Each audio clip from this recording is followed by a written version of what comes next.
Welcome back once again to the Ali Center. Yeah, Kentucky Bourbon, Eric, has a storied history, but several chapters of that book have been left out. John Charlton has the story. History in the making. The spirit of America. Born in oak barrels not long after independence, and soon to become a whiskey for the ages.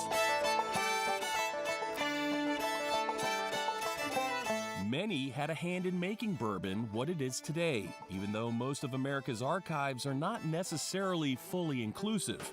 Bourbon historian Mike Veach has witnessed that for himself. Pretty much an unplumbed area of history. Specifically, black history in bourbon history. It supplied a lot of jobs all through its history. Of course, slaves couldn't choose where they worked, and some worked at distilleries.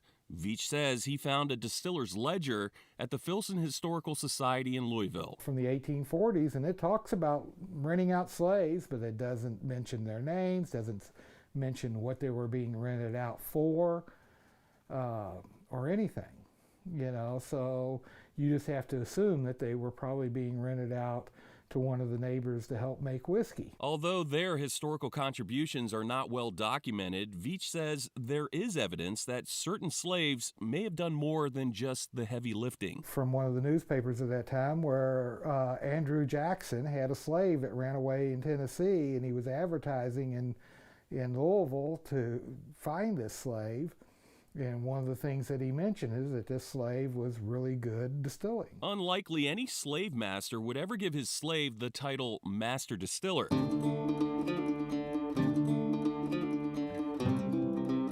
However, another black man in Tennessee, Nearest Green, basically was. Who taught Jack Daniels how to distill whiskey, as a slave. After slavery, Nearest Green and then his son stuck with Jack Daniels. Their descendants even remain to this day.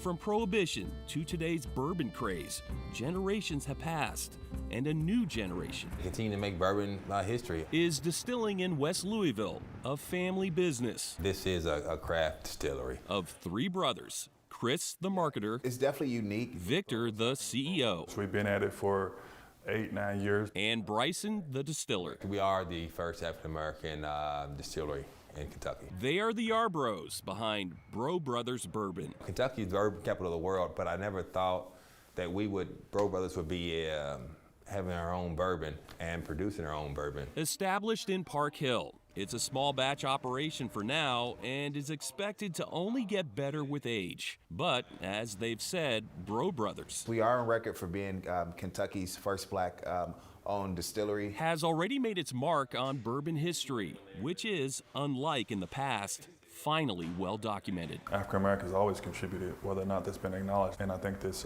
key movement to make that acknowledgement known. And I think this is where we are now. We can help push that narrative forward and that understanding of the history forward with Bro Brothers as well, being living history. Making history. And history in the making. African Americans no longer hidden figures in bourbon's future. John Charlton, WHS 11, on your side. After the break, digging into who we are, really. How to start your genealogy journey.